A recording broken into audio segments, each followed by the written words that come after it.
Starting at 6 o'clock, I'd like to call the Madison City Council May 9th meeting to order, please. And tonight we have Miss Kimberly Christmas here from Restoration Church to lead us in prayer.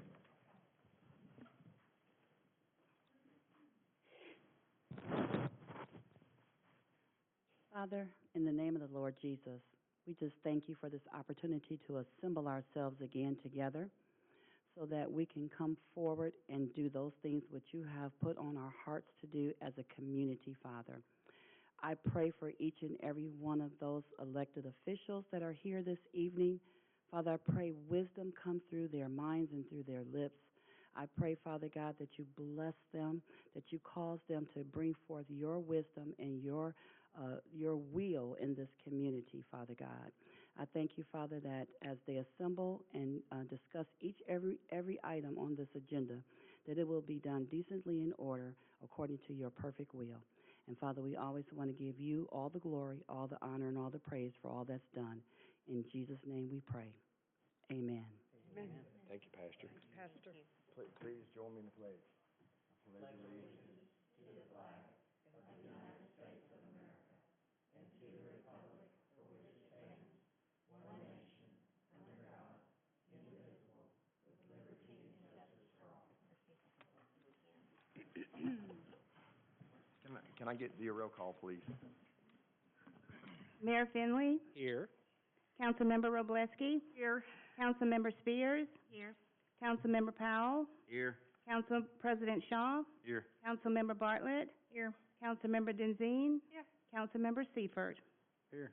We have a quorum, so we'll move forward. I know there's a couple of changes to the printed agenda. I know one, we're going to amend the minutes from last council's vote. There were some absentee people, and some of the votes got kind of messed up, so we have redone those. If you have questions, Ms. Lisa has any of those revisions. Other than that, Yes, I have one item under public hearings, request to move item number 1 to the next meeting due to the incorrect address. Okay, first meeting in June, please. all right. Is there anything else? From Corey. Corey, we got a presentation we're going to add.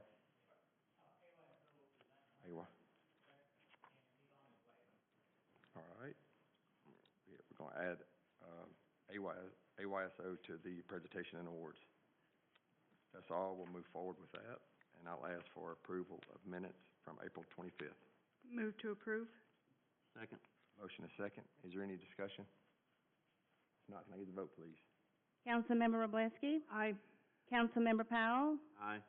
Council President Shaw? Aye. Councilmember Spears? I abstain. Councilmember Bartlett? Abstain. Councilmember Denzine? Aye. Councilmember Seifert? Abstain. Motion passes. Next is minutes from May 4th. Move to approve. Second. Motion is second. Is there any discussion? Can I get the vote, please? I'm sorry, Maura? Them. Thank you. Councilmember Wroblewski? Aye. Councilmember Bartlett? Aye. Council President Shaw? Aye. Councilmember Spears? Aye. Councilmember Powell? Aye. Councilmember Denzine? Aye. Councilmember Seifert? Aye. And motion passes. We'll start with presentations, and we have the Discovery Middle School chess team. All right, well, I'm going to ask Councilmember Bartlett to come up with me to the microphone, and then we can ask our sponsor and our members to come on up here if you guys would, please.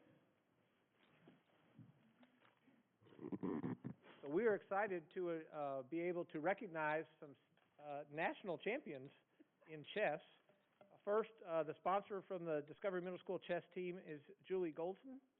And then the 3 members are Navana Rajbandari, Caroline Wang, and Christina Yang.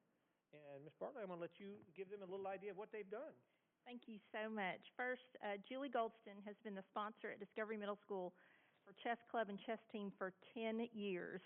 And she accompanied us to Chicago. That's right. sometimes we make her travel with us when we compete at national tournaments, and she traveled with us last week to compete in Chicago for the all-girls nationals. Now, this Discovery Middle School team of Nirvana Rajbandari, Caroline Wang, and Christina Yang won Madison's first national all-girls chess championship in program history.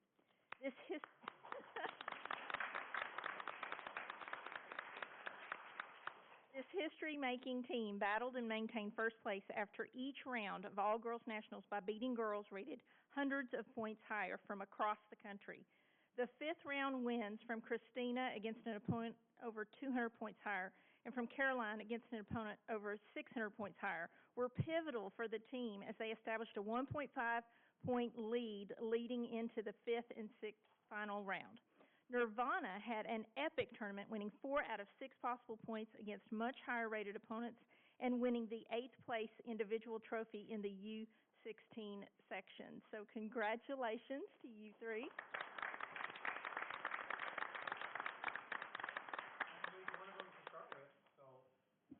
What we want to make sure is from our city planning, that's up there, but this also reads, and for each one of them, commending you for your hard work and dedication as a member of the Discovery Middle School, and I'll get over here, I know I need to, chess team, and winning the all-girls national chess championship, and this is for Nirvana.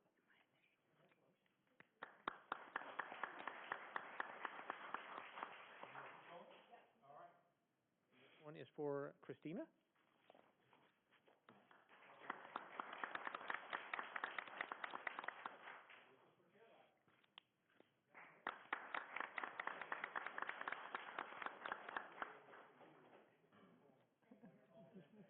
And then don't run away, because I'd like to ask State Representative Mike Ball to come forward. Representative Ball has been a supporter of our chess program for years, and when he heard about what our girls did for the first time in city history, he wanted to make a presentation.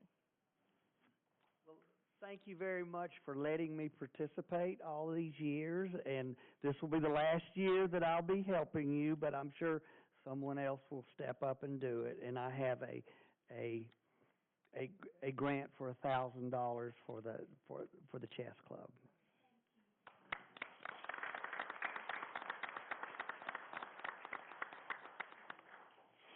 So that's a huge accomplishment. If you guys have ever been with Ranae starting this program, how many years? 10 years? How many years?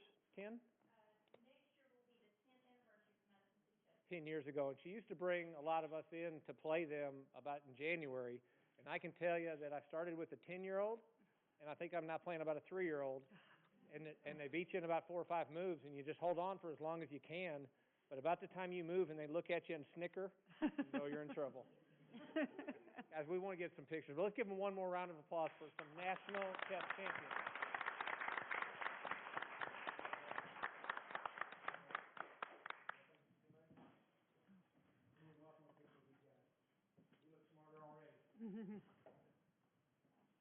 That's why Greg got out of the picture.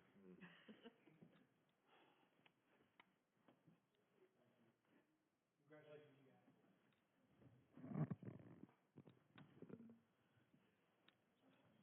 Next, we have a presentation from AYSO.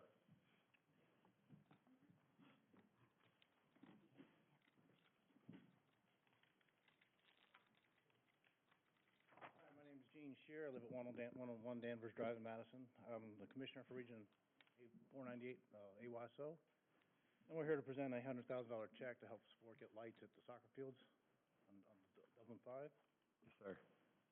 Thank you so much. You're welcome. I'll come get it. Did you say 100? 100,000. Okay. Wow. Thank you for all y'all do. Thank you. Really do appreciate it. Thank you.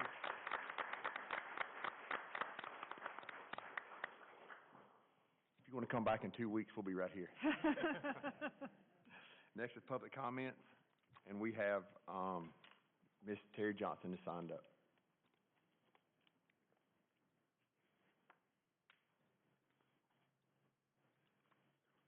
Good evening, Mayor and Council. Parents know what's best for their children. Parents know what's best for their children. School board members have to make decisions based on what's best for all children in the district. And I'd like to thank the 5 school board finalists for being willing to take on the responsibility of governing the Madison City Schools, and for being willing to do this for no pay, and at a time where there's a lot of anger and mistrust directed at school board members. As a city council, one of your very important tasks each year is to appoint a new or returning school board member. I'm convinced that the success of our school system is in part due to the fact that this council appoints our school board members. Only 50 of 139 school boards are appointed in this state, yet 20 of the top 25 school districts have appointed boards. If you look at the top 10 school districts in the state, 9 of them have appointed boards. One adverse quality of elected school boards is that they are chosen by districts to represent specific schools. Appointed school board members can represent the entire city rather than just a few schools, and they can make decisions based on what's best for the students across the district, not what's politically popular with one group of parents. Appointing a school board member each year for a 5-year term allows the council to continually evaluate the board, and it promotes continuity of vision and goals within the school system, as well as giving new school board members a chance to learn from experienced board members. I served on the Madison City Board of Education for 10 years, and I could list a lot of issues that brought us packed boardrooms, angry emails, and difficult decisions during that time. For example, we had 4 school rezonings during my tenure. They were and are unpopular. Our board was united behind the principle that it shouldn't matter where you live in Madison as long as all the schools are excellent. We determined that the best way to keep all schools excellent was to balance the demographics at each school so that the number of poor children in each school was roughly equal across the district. Everybody who was rezoned got mad at us, and a lot of them came here to council to complain. I hope we would have had the courage to make these decisions even if we were elected, but I'm really glad that politics did not enter into those decisions. I do know that this legacy of maintaining equal socioeconomic status at each school is the right decision for all students across the city. Council, each potential board member will have ideas about how they can contribute to the school system. But it's important to remember that the schools are run by professional educators of the highest caliber. School board members are not needed to tell teachers how to teach or to tell principals how to run their schools. School board members are there to empower students for global success. They're needed to secure funding, make budget decisions, set long-term goals based on data, and to ensure that policies provide for the safety and the highest academic achievement for all students. School board decisions have to be made based on what's best for students, not what's convenient for adults. When you use that metric, it makes the right decision clearer. Council, I know each one of you, and I trust you to make the right decision tonight. You've read the applications, and you've interviewed the candidates. You've seen who has a heart for all students, not just their own children, and who is looking to disrupt our excellent school system that we've had for over 20 years. Your decision is crucial to the success of our community, and I'm really thankful that you're the ones making it. Thank you, Dr. Johnson. Thank you. We also have Ashley Dennis that signed up. Good evening. Thank you for allowing me a few minutes of your time this evening. As you are very much aware, education and the state of our schools is on the forefront of many parents' minds. The past 2 years have been very eye-opening for many of us, and as a result, we are no longer being silent on issues concerning our children's education, their physical and mental well-being, and their health care. We came to you for help on these issues multiple times and asked for you to hold the school board accountable for overstepping and taking arbitrary control over our rights as parents in regards to our children's health care, to which you all replied you had no grounds and could not step in. And however, the interviews last week, it was stated that you in fact are the body to hold the school board accountable. So what is it?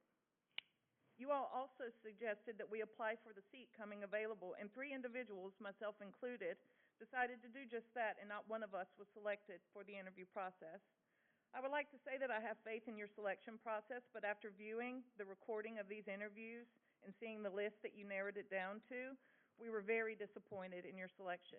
There was zero diversity of thought, no candidate gave answers with substance, no one challenged the status quo, no one mentioned advocating for students or parents, no one mentioned what they could bring to the table to make our schools better, no one gave suggestions on how to make our schools great or even greater, no one addressed the current climate and culture wars taking place and how they are invading our schools. Instead, rather, you chose a candidate who would invite those things into our schools and welcome this nonsense. No one spoke to how they would protect and preserve the innocence of our children. Like it or not, this is infiltrating our curriculum. It is in our schools, and no one spoke to social-emotional learning and the new curriculum adopted by the district that is based in this ideology that ushers in topics like identity and CRT. So you have lost all credibility when it comes to your process. The lies spoken about accountability when we know you were completely hands-off once they were appointed. The mischaracterization of school choice bill, which, by the way, if our schools are so great, you have nothing to concern yourself with. If you really cared about equality and equal opportunity, you would welcome the chance for underprivileged children to come and take advantage of our schools. The mischaracterization of our elected board all led me to believe that we no longer have a choice but to move that way to an elected board. Our children, our schools. So let us pick who sits on the board. You have shown us that you cannot be trusted, and I will be very worried for your reelection to your seat on the City Council. Only the individuals fighting for our children will get my vote. Thank you. Yes, ma'am. Next, we have, Mr. Dave Smith.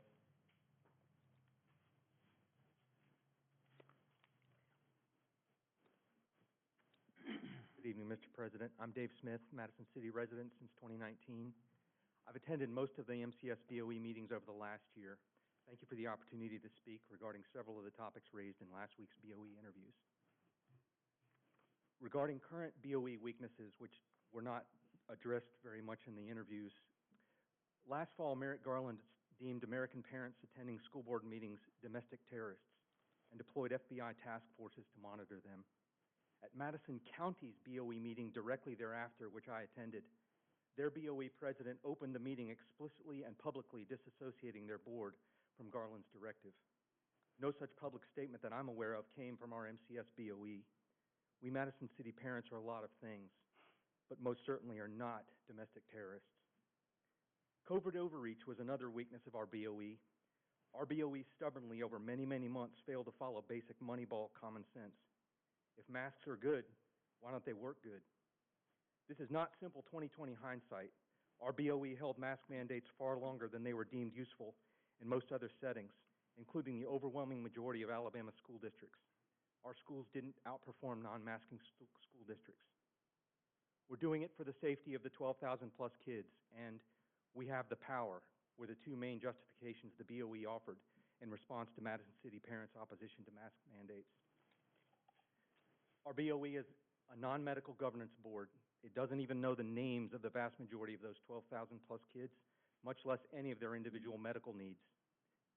Our BOE offers no medical expertise to claim power on such questions.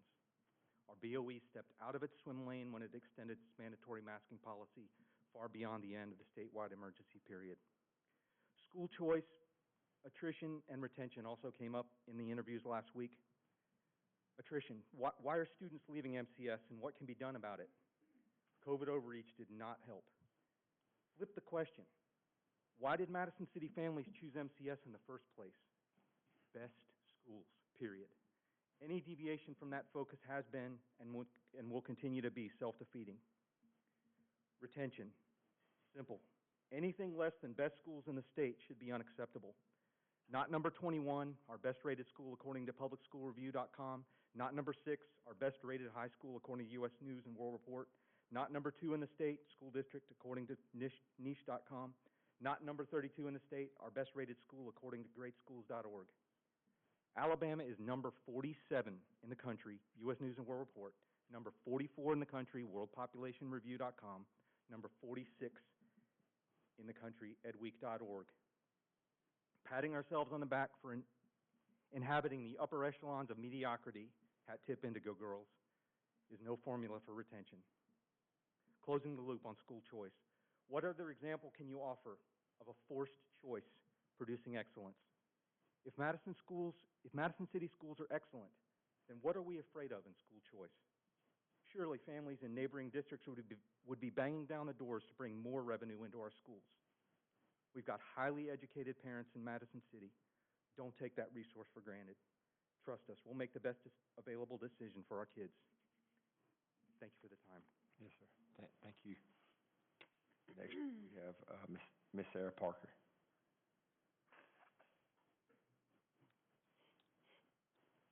Thank you. So, you'll have to forgive me, I just threw it together. So I was noticing while we were here, you guys have told us all year that you can't do anything about the schools, you don't have any authority over them, but tonight we're appointing somebody, right? Somebody that we've emailed you about, we don't know who they are, but anyways, tonight, Miss Bartlett, we know, is a sponsor to the chess team, and I think that's wonderful, actually. And they're national. I think that's amazing. So you're involved in the schools. Representative Ball came and gave a check for $1,000. AYSO came and gave $1,000. Dr. Johnson, who's a former board member, came and spoke to all of you because she cares, so some of you probably know her. We've been here, again, like I said, throughout the year, talking to you about help. We've been emailing you, Mrs. Spears, you're my district rep, and you haven't answered all of my emails. You've answered a few, but you've ignored some of them. Mrs. Wroblewski, I apologize if I said that wrong. You've been very kind, and you have answered, actually, all of mine. But recently, we've sent you some on the local people who've applied. None of you have returned my emails. And so your authority to influence the schools is some of the things that I just listed. You do have authority. You do have influence. You don't listen to one side. Even if it's just something small, I think you need to at least hear us out, and you're not doing it. One other thing I wanted to mention is the flag. We stand here, we pray. I love it. We stand up for the flag. We say the Pledge of Allegiance here at City Council. But you go to the schools, and teachers are telling the students they can sit, kneel, or stand for the flag. So in City Council, why are we standing? And then you go to the schools, why are teachers telling them that they can sit and kneel? What's the difference? You guys elect a school board member who might be okay with that. You have influence over that. I want to know why you're electing somebody, and I don't know all of them. I heard all the interviews, but what if they support the sitting or the kneeling? When you here at City Council, stand, or that $1,000 that you took from Mr. Ball, what if that goes towards, getting a social emotional learning textbook? Do you guys even know what that is? Do you guys know what this curriculum is? Because we just reviewed 2 or 3 textbooks that have it in it. So anyways, you guys have a lot of influence, and I want to know why you're not paying attention. Thank you. Yes, ma'am. Thank you. Is there anyone else that signed up to address council? Yes, ma'am. Yes, ma'am.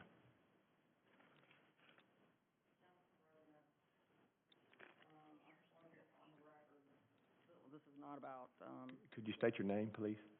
Jennifer Coe, 910 Highland Drive. I'm in District 5. Yes, ma'am. Thank you. Okay. For the record, I come before you today to address 2 things. Number 1, remove Highland Drive from the city's transportation master plan. Number 2, please bring back the speed tables on Highland Drive. We have a speed limit posted as 25 miles per hour. Almost everyone is exceeding the speed limit by at least 10 to 15 miles per hour. Remove Highland from the transportation master plan. Why, oh why, is Highland Drive classified as some major thoroughfare along with Eastview, Browns Ferry, Palmer Road, which has industrial as well as commercial enterprise on it, These roads actually go somewhere, whereas Highland doesn't go anywhere. It dead ends into Eastview. It's only a mile long, 100% residential. What is Highland's relationship with these roads? Eastview is 4 miles long. Mill Road goes to County Line. Browns Ferry will take you to Athens. Let's look at the right-of-way on the Transportation Master Plan. It's 80 feet and 3 lanes. Highland Drive is currently a 60-foot right-of-way. See the county plat. There are already sidewalks on both sides for the most part, and it's completely built out with a curb and gutter. It's inside of a housing development, and you would have to condemn our front yards to expand the right-of-way. Why on earth would a road with a 25-mile-per-hour speed limit be on a transportation master plan? Now that the city has removed the speed tables and put double yellow lines down the center of Highland, it looks like a highway. And according to a U.S. News and World Report article on real estate, the type of road that you live on determines the home values. Your home values are affected by having a double yellow line down the center of your street. And it indicates it's a serious road and that traffic will be moving faster than 25 miles per hour. You will not be spending time in your front yard because it will be unsafe at 35 to 55 miles per hour. There is also the issue of transparency around this master planning document. The project on Highland started a year and a half ago as a Madison Utilities project, and then the topic of roundabouts slowly leaked out from the engineering department. How did the Highland project go from relocating a water main to putting roundabouts up and down Highland? And then I find a planning document with an 80-foot right-of-way.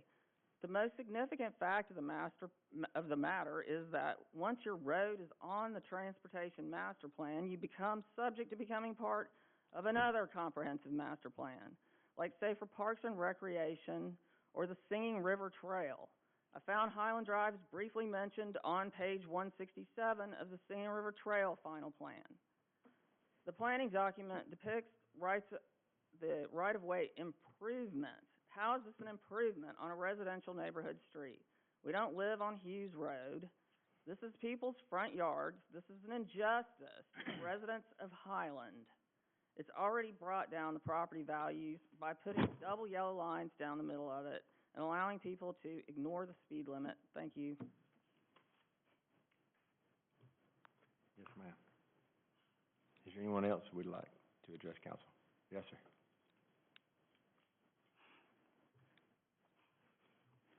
Good evening. Good evening. Hello again. Thank you for allowing me the opportunity to speak. Michael Sheehy, Foxfield Drive. I'll respectfully disagree with some commenters regarding the authorities of our school superintendent and school boards. This line of authority, as I've commented on at previous school board meetings that have had a lot of contention, can be traced through both our state and federal constitutions and longstanding affirmative court precedent. The issues in contention are principally political. Nobody from any side of a political argument would be satisfied with school board officials who pursued political issues contrary to their own personal beliefs.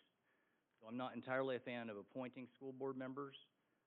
An appointment process does reduce the implications of politicization. Politicization should clearly be excluded from school board selection processes. Rather, we should choose individuals based on their attitude and their aptitude. I don't have supreme confidence in a pure appointment process, but I do observe that for its own inherent flaws, it has been very effective for our community. I do have supreme confidence in all board officials who have been appointed and served in the 13 years that I've been here and intimately involved in school matters. I similarly have supreme confidence in whoever it is you will select for the current vacancy this evening. Thank you. Thank you. Is there anyone else? If not, we'll close public comments and move into consent agenda and finance committee report.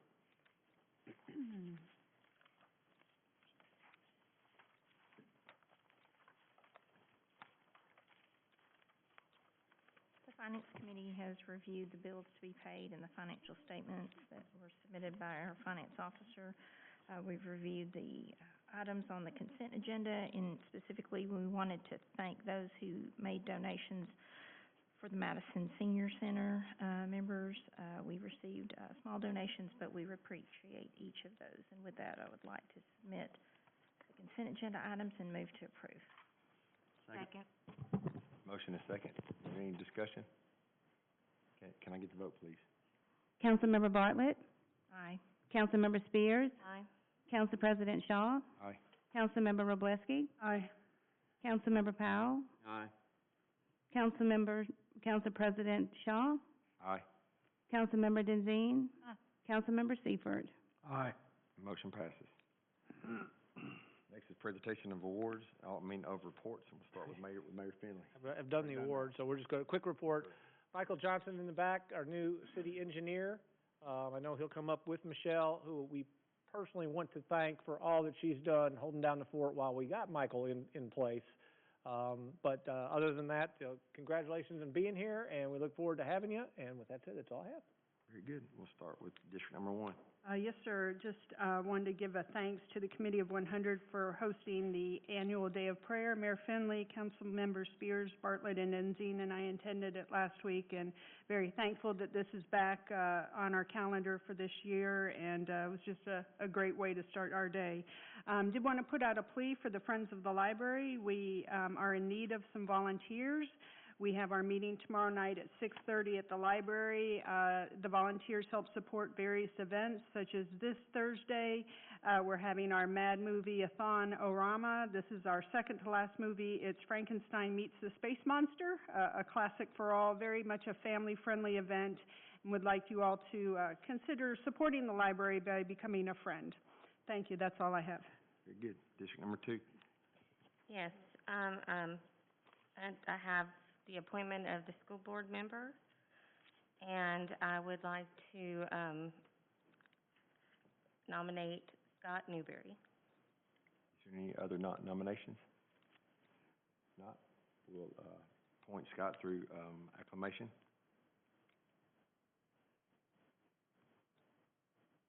And then anything else? Nope, I'm sorry, that's all. All right. District Number 3. No new business. Number 5. First, I'd like to thank everyone who applied for Board of Education, whether you were selected as a finalist or not. Our school system only gets stronger when we have engagement from the public. I have mentioned this before. I was not selected the first time I applied for Board of Education, and after getting more involved in committees and doing work for the school system, I was selected the second time that I applied. But for everyone who put themselves out there, and especially those who interviewed, we really do thank you. It's not easy sitting for a public interview, and you did very well, and so we are very appreciative of everyone who applied. And I would like to specifically thank Louis Ferrer, who has served with distinction for the last 5 years on the Board of Education. It's a volunteer position. I served alongside him, and he's not here tonight, but I hope to be able to thank him at graduation for his service for the last 5 years. Later this week, Councilmember Spears and I are attending the Alabama League of Municipalities annual convention. We'll be representing Madison there, and so we're very excited to do that and also learn, because there's some training opportunities. And then next Monday is graduation. It's truly one of the happiest days of the school year. I know we have some school board members who have some graduates this year, so y'all try to hold back those tears. I know it's going to be a proud moment for you, and it's a proud moment for me, as I have seemed to know more and more graduates each year, and so congratulations to the class of 2022, and that's it. Very good. District Number 6. I also attended the prayer breakfast the other night, or the other morning. It was excellent to see so many different people in diverse ways of worshiping come together and celebrate a day and just share there was a Jewish man who prayed in Hebrew. There was an Afghanistan man who chanted in Arabic. There was the Christians that sang beautiful music. And it is so wonderful to see all these people come together, even in the diversity, and then just share the day together. There's about 500 about there, about 500 and something. 500. It was very well attended. And it was a joy to attend that. Second thing, Madison Street Festival. Yes, registration opens on May 15th, 8 a.m. If you're interested, please please register either at a Artist Alley, Crafters Cove, be a food vendor, be in the parade, be in the community showcase, there's a business showcase. There are so many diverse ways to be involved at the Madison Street Festival. And it is just one of those festivals that brings the whole city together in a way that is fun. And it's all family friendly. Second, next week is the Police Appreciation Week, starting May 15th. Our city's law enforcement, they serve us so well every day. They serve us, they protect us. So next week, if you have a chance, and even if you get pulled over, thank the patrolman for, for serving the city. He's just trying to keep us all safe. But they do an excellent job. And this week, the American Legion is going to sponsor a barbecue for them. So they just show their appreciation also. So I just wanted to throw that out. I think it's wonderful what they do for us. And also on the Board of Education, that's why so many are here today. I do want to thank all those that did apply. And whether you made it into the finalist list or not, it is amazing that you did, and you put yourself forward. Please don't go away. Please continue to be active. Please continue to support the children of this city, because in the end, it's always the children that matter. And I am sure Scott will be putting the children first as he serves on the board, just as the other board members do. And sometimes we have different ideas of what it is for our children. That doesn't mean the other side's wrong. It just means we have a different idea. And if we can all work together, it just makes it so much better for all the students together. I really want us to just talk it along. And that's all I have for tonight. Thank you. Thank you. District number 7. No new business. All right, there's no board or committee appointments tonight, so we'll move into public hearings, and we have one. Thank you, sir. Do have one public hearing this evening. We received a request from South and Pine Home LLC, doing business as South and Pine Home. They've requested an honor off-premise beer and wine license for their location at 14 Main Street, Suite C. This is a new request for alcohol at this location, and what they're wanting to do is hold workshops 3 or 4 times a year for candle making, soap making, wreath making, and have beverages available for purchase. And everything is in order for this to be considered.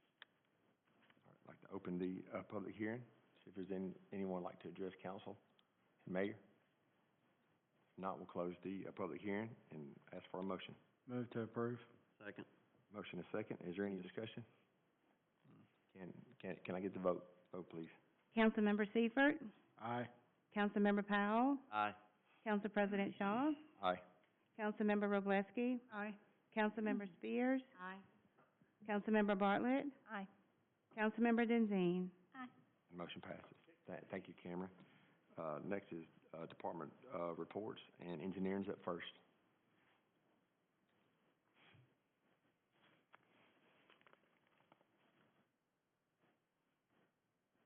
You're not gonna let him do it? I can. No, you just go right ahead. So I have 3 items for your consideration tonight. Item number 1 is resolution number 2022-120R. It's requesting approval of change order number 2 for the Shorter Street Drainage Improvement Project in the amount of $9,627.42. Move to approve. Second. Motion is second. Is there any discussion? Can I get the vote, please? Councilmember Powell? Aye. Councilmember Spears? Aye. Council President Shaw? Aye. Councilmember Wroblewski? Aye. Councilmember Bartlett? Aye. Councilmember Denzine? Councilmember Seifert? Aye. Motion passes. So the second item is resolution number 2022-126R. It's requesting authorization for professional services agreement with OMI for a pavement study on Royal Drive, West Dublin Drive, Essex Court, West Dover Circle, and Ivory Place, in the amount not to exceed $11,270. Move to approve. Second. Motion is second. Is there any discussion? Can I get the vote, please? Councilmember Powell? Aye. Councilmember Seifert, Aye. Council President Shaw, Aye. Councilmember Wroblewski, Aye. Councilmember Spears, Aye. Councilmember Bartlett, Aye. Councilmember Denzine, Motion passes. Item number 3 is resolution number 2022-134R. It's requesting authorization for agreement with SNME for an environmental consulting services for the annual outfall reconnaissance inventory, part of our MS4 permit in the amount of $34,180. Move to approve. Second. Motion and second. Is there any discussion? Can I get the vote, please? Councilmember Powell, Aye. Councilmember Spears, Aye. Council President Shaw, Aye. Councilmember Wroblewski, Aye. Councilmember Bartlett, Aye. Councilmember Denzine, Councilmember Seifert. Aye. Motion passes. Thank you. Michelle, before you take off, I sent out an email earlier to Steve to find out what's going on with Hughes Road, and I just haven't heard back yet. Can you give us an update on what's going on? So I've reached out to all the utility companies. AT&T has responded. They're working on design for their utility conflicts. NAGD, they reached out. They're good to relocate when Carson G's back on site, but we're waiting on all the other groups to respond back with basically how long it takes or just what step process they have to go to. AT&T wasn't able to give me a time frame, but they have started looking at it. Okay. So are we still looking at the end of the year as a possibility, or It we just depends. don't know yet? No, I don't know. Okay. I don't have a time frame, but they are all looking at it. Okay. Good. And Michael, I'm sure you're going to enjoy Hughes Road. Welcome, by the way. Yes, welcome. Michelle, Thank you. thank you so much for stepping into the gap. We Yeah. could not have kept on doing what we do without your help. It has been wonderful. Thank you. Thank you. Next, the police.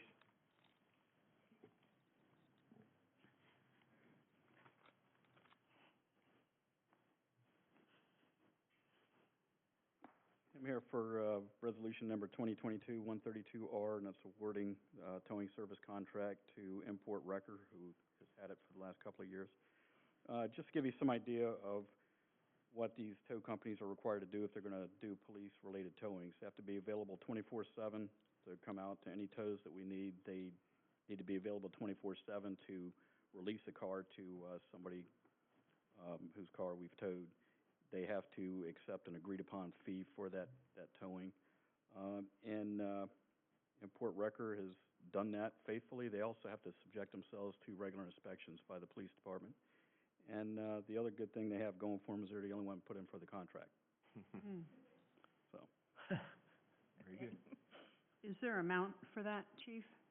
Not sure exactly what the Okay. amount is. I mean, there's nothing listed in, The bid tab in the okay, agenda package. okay. Still did per car. I wasn't sure if they actually paid anything. Per car. Per car, okay, very It good. depends on the reason for the tow. Gotcha. Specifically as well, if they're towing for a seizure and things like that. Okay, very good, thank you. Move to approve.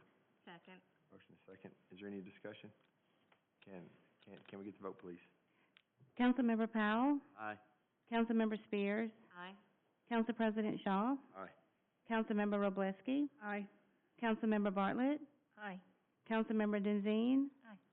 Councilmember Seifert. Aye. And motion passes. Thank you. Thank you, Chief. Thanks for planning.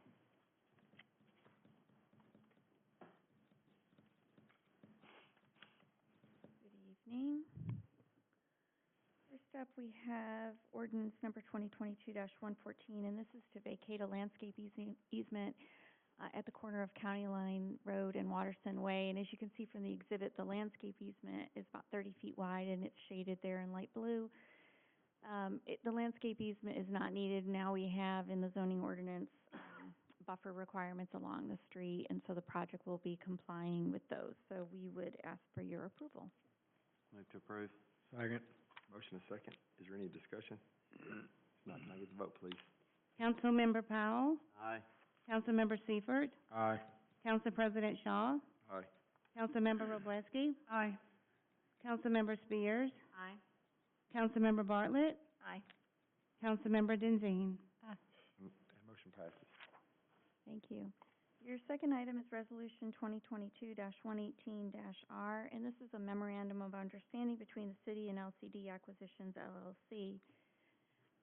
And I'm just going to review a few slides regarding this MOU. This pertains primarily to property that is outlined there on yellow. This is owned by the Wan family. There's a couple of different parcels. You can see that this is located right behind City Hall, so north of Mill Road and west of Hughes Road.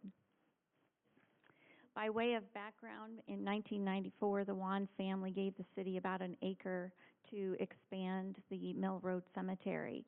In exchange, the city agreed to provide access, or to provide for access, I should say, from Hughes Road to the Wan property.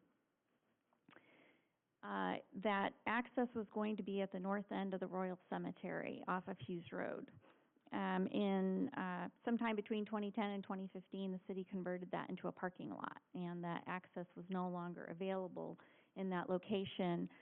The Wan family reached out to us in 2019 regarding that, and then city engineer Gary Chenoweth worked to take a look and see where that access should be located, and determined that it made sense to locate it basically across the city property just south of Royal Cemetery. And in 2020, the city council approved an agreement with the Wan family providing for that access. That agreement indicates that if the property is sold, a new agreement would be pursued, and that is why we are here this evening. This is a kind of a busy slide, but this goes through the primary points of the MOU, and I'll just walk you through that briefly. So the orange area, which is right there, is where the city had identified access would be provided to the property from Hughes Road. So what this MOU does is it allows the developer to construct at their cost the access way. It would be 2 lanes. It will have a landscape median, and it would provide access from Hughes to their property. It would be the primary entrance to their development. They plan on developing all of that Wan property behind City Hall. So they would be also allowed to add landscaping along the north side of that orange strip. The purpose of that landscaping, which could be up to 12 feet wide, would be to screen the existing cemetery, basically providing a landscape buffer. They would also be allowed to have a monument sign within the landscape median on this new roadway. That sign would have to meet the city's visibility requirements. It would have to meet the city's size requirements. We normally don't allow signs within a right-of-way. Council can approve that, which is why this is in the MOU. As you know, we have a former car wash facility on the city property right there. It's used for storage of vehicles. It's rather unsightly if the developer is building a new project. The developer would like to remove that. The city is in agreement with allowing them to remove that at their cost. The developer will be providing the city with $90,000 to build a replacement facility. The location of that facility will be right here at the northwest corner of the Royal Cemetery. The yellow areas on this exhibit indicate approximately 30-foot wide strip that will be dedicated to the city. It totals about 1¼ acres. It turns out that there are some existing burials that encroach onto the Wan property. Then there's some headstones that are just kind of on the property line. So rather than the city having to reinter those remains, we're going to be given this property. It will be quitclaim to the city, and you can see that it borders along Royal Cemetery and then along Mill. So Royal Cemetery, the north end of, or the north side of the Mill Cemetery, and then the west side of Mill Cemetery. This would allow, enough room for the burials to remain in place, and also for Public Works to continue to be able to maintain around those burials and the cemetery itself. The Cemetery Committee has expressed interest in having fencing constructed along the Mill Road Cemetery. And so the developer has agreed to construct fencing in this area here, indicated by the red dashed line.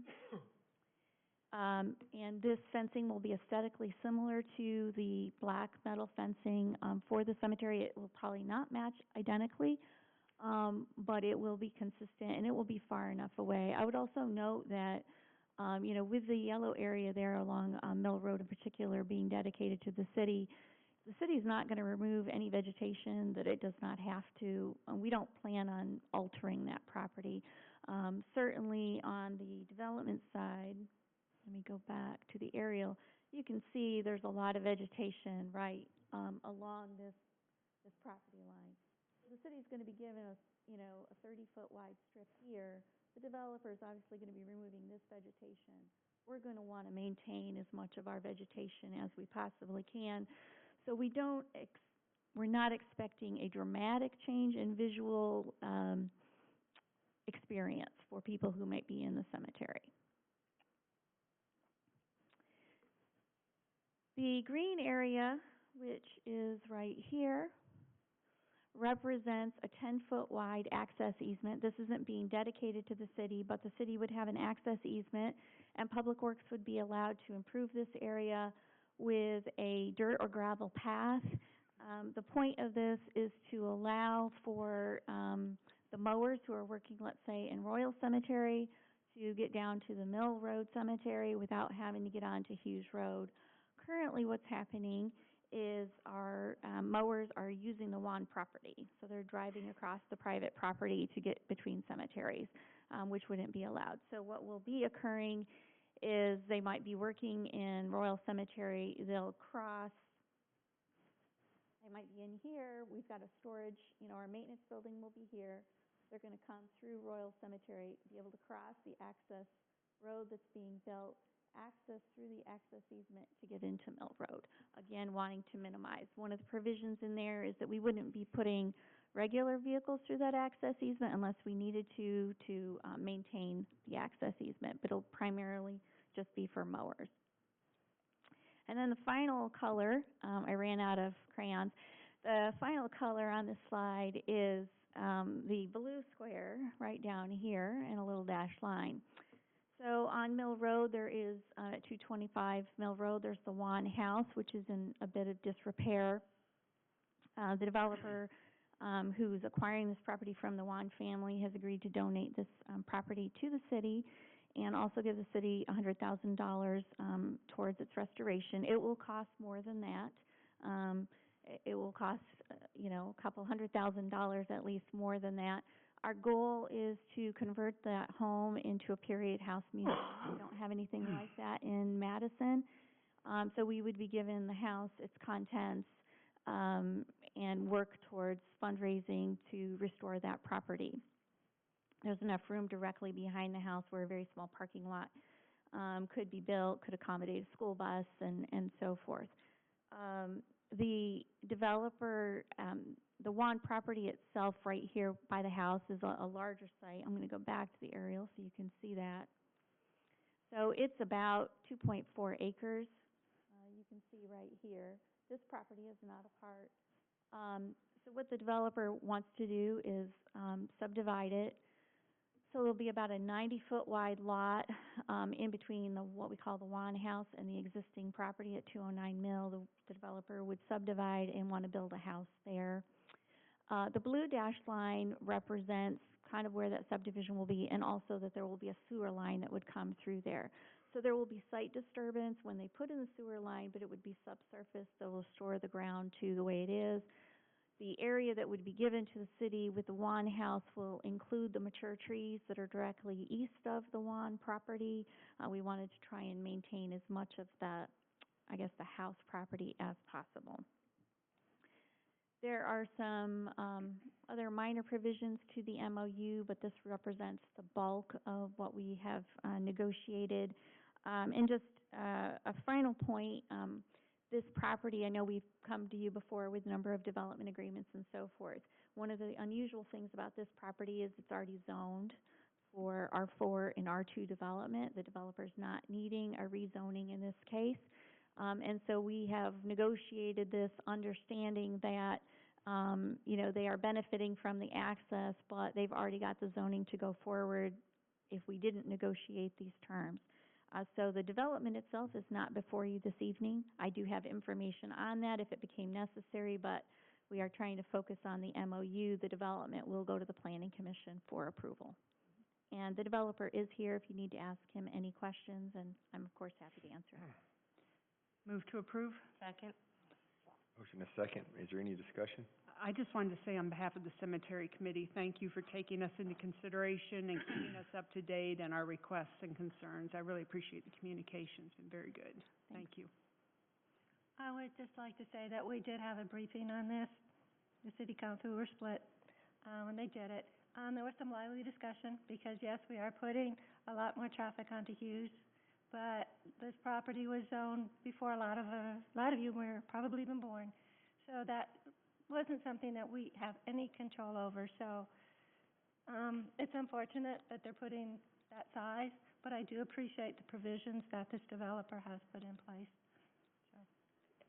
I just want to clarify, when you say we were split, we met individually, Well, not that it the wasn't- council is split. So I just want to No. clarify that Yeah, for... just that we were in two groups. So Right, we weren't right. deliberating, it wasn't anything like that. We were just briefed in groups of three. Right, or I just wanted to something like that. So, yeah.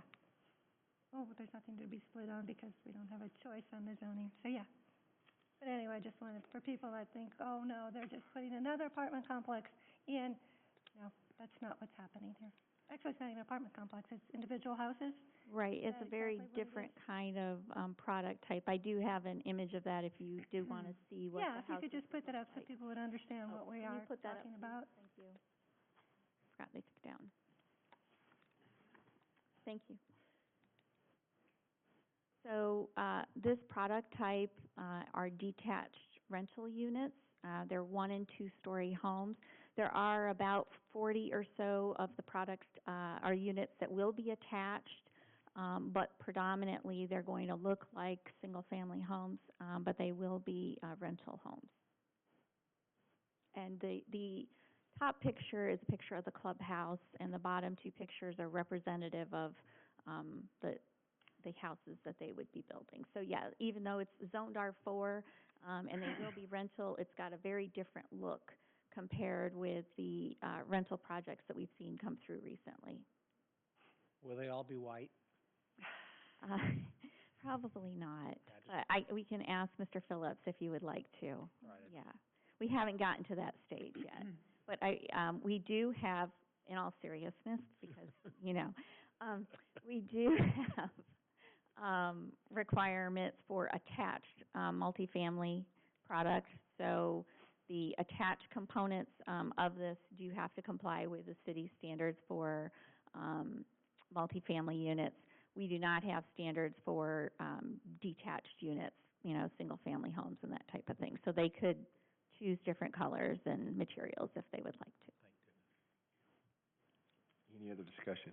I wanna speak on this one. I typically wouldn't, but it's not even my district, but, first of all, I'd like to thank Mary Beth, for what we got out of the MOU, 'cause quite honestly,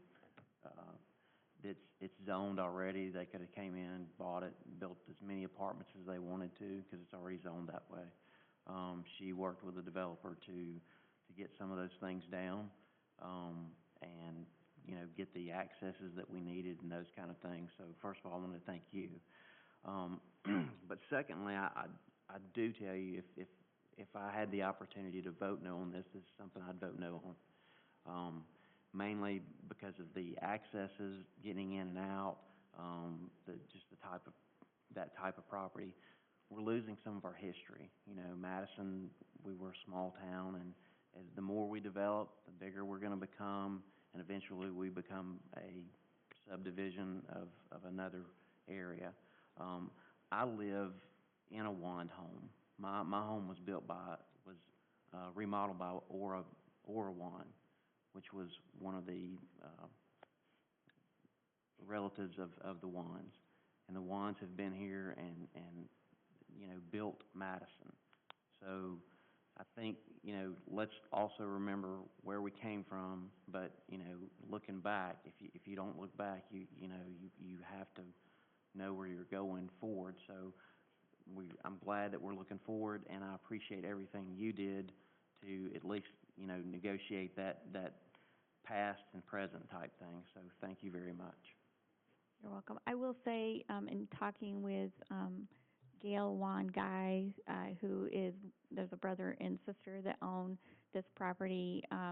Mrs. Guy, she's very excited about the prospects that the family home, could be preserved, owned by the city, and converted into something that does honor and remember that history. So she's very excited about this, so.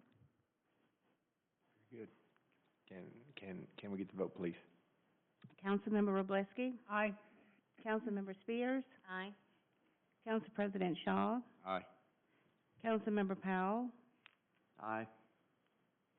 Councilmember Bartlett, Aye. Councilmember Denzine, Councilmember Seifert.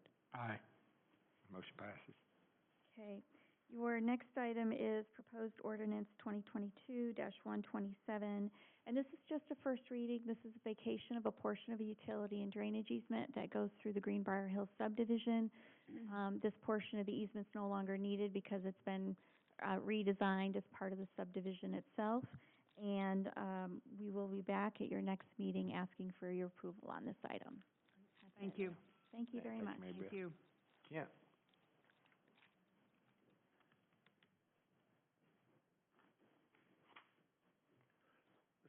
Resolution tonight, resolution number 2022-133R, awarding our bid for the herbicide services to IBM Solutions in the amount of $31,724.46 to be paid for departmental budget. Move to approve. Second. Motion and second. Is there any discussion? I'm just hoping it'll kill everything that's blooming that is killing our allergies. That would be really good. Can I get the vote, please? Councilmember Powell, Aye. Councilmember Seifert, Aye. Council President Shaw, Aye. Councilmember Wroblewski, Aye. Councilmember Spears, Aye. Councilmember Bartlett, Aye. Councilmember Denzine. Motion passes. Thank you, Kent. Thank you. Next is Corey with Recreation. I know. That's awful. Good evening. I have Resolution 2022-143-R, authorizing lease agreement with Turf Tank for the Intelligent One field marking robot. We have 27 athletic fields that we have to line, of football, soccer, baseball. This robot will do that for us, where we normally have a staff of 3. It takes one person to push a button, and it'll save the city about $40,000 a year by the time we add in labor and field paint. Move to approve. Second. Motion is second. Is there any discussion? Can I drive it? No, it looks like a Roomba. Oh, okay. You sit on it. Watch it? Yeah, you can come out. Baby's already. I would like to see it, yeah. Can we get the vote, please? Councilmember Seifert, Aye. Councilmember Wroblewski, Aye. Council President Shaw, Aye. Councilmember Spears, Aye. Councilmember Powell, Aye. Councilmember Bartlett, Aye. Councilmember Denzine. Motion passes. Second item's 2022-138-R, authorizing purchase of LED lights for Soccer Field 5 at Dublin Park, from Musco Sports Lighting through Sourceville Purchasing Cooperative. Mr. Shear with AYSO came up and made a donation of $100,000 towards this project. This will allow us to get a lot more use out of our soccer facility at Dublin Park. Move to approve. Second. Motion is second. Is there any discussion? I did have a couple of questions. Is anything going to be done to mitigate the light pollution for those families that live right along the border? If you go to the tennis courts, we just put lights up on the tennis courts at Hughes Road, and we got neighbors literally feet away from the tennis courts. It hits what it's aiming at. There's no spillover light. Technology's gotten a lot better, and that's why we chose Musco, is to avoid any kind of light pollution.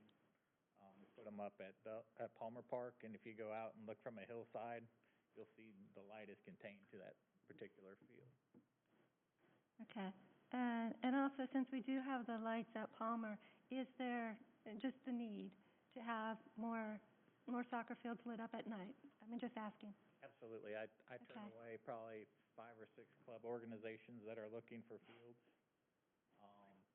The myth that there's too many soccer fields, if you ask parents of soccer players, I bet you 99% of them would say we need more fields. Mhm. And this allows us to essentially get 3 more hours of use out of our soccer field, our large soccer field at Dublin. Okay, thank you. I just wanted to clarify that. Thank you. That's all. Yeah, I'd like to say, I mean, I thank AYSO for the donation. I mean, folks that don't know, I mean, we work with our program partners for, you know, for football, for baseball, for soccer. A lot of them help in the upkeep of the fields. Almost, I don't know, every 2-3 years, we laser level the baseball fields, and softball fields. All that's done through, you know, help and donations, from those organizations. And a lot of those are, you know, those are the monies that we pay to help participate in those organizations. And they're all run, you know, by volunteers. Same thing here with AYSO. This has actually been a long time in the making, and I appreciate Corey and all your work for, you know, making that a fruition, as well as the swimming, folks help with the dive platforms, all those things. So, you know, good partnership and collaboration. So, thank you. I just want to add one other thing. When I say soccer field, that's a broad term. They're really multi-use fields. We play rugby, ultimate frisbee. They're used for other sports than soccer. Yeah. Can we get the vote, please? Councilmember Spears? Aye. Councilmember Wroblewski? Aye. Council President Shaw? Aye. Councilmember Powell? Aye. Councilmember Bartlett? Aye. Councilmember Denzine? Aye. Councilmember Seifert? Aye. Motion passes. Thank you, Corey. Ms. Megan. My favorite person this evening. Tonight I have one item for your consideration. It's Resolution 2022-141R, and this is to authorize a settlement agreement with USAA and some of its affiliated companies for a tax refund claim. A few years ago, they submitted a refund claim in the amount of about $350,000. Over time, we've whittled that down to about $139,000, and we're asking for you all to approve the settlement. And what they're claiming is that they paid not only a tax on new insurance policies, but also on the entire bulk of renewal insurance policies when they only should have had to pay for certain renewal policies. So we're asking for your approval on the advice of outside counsel and at the advice of our revenue director, who's here if you have any additional questions. Move to approve. Second. Motion and second. Maybe they'll give me a discount on my insurance policy, Yeah. I mean, my taxes back. So if I have USAA, do I have to vote on this, or? Oh, I hadn't thought about that. I had to say. No, you It's a don't. joke. It has nothing to do with it. But I would say this, thanks to Megan for all her hard work, and Cameron helped, us understand that, while this was, I think, 16, 17, and 18's, returns, 19, 20, and maybe even 21's, we're at more of the limit, more at the number that they basically are saying what we should have paid. Yeah, so they're paying correctly in the last 3 years. The 3 years prior to that, you can see those numbers just huge. And so while we were able to negotiate it down as low as we possibly could, we couldn't get it to zero. So they are due some money, and it's kind of the middle of the road and about the best we could do. Any other discussion? Can we get the vote, please? Councilmember Wroblewski? Aye. Councilmember Spears? Aye. Council President Shaw? Aye. Councilmember Powell? Aye. Councilmember Bartlett? Aye. Councilmember Denzine? Aye. Councilmember Seifert? Aye. Motion passes. Thank you, Megan. Is there any other miscellaneous business or announcements? I just wanted to ask, are we having a work session this month, or? We don't have one scheduled at this time. Okay, thank you. Other than that, motion to adjourn? Move to adjourn. Move. Good deal. So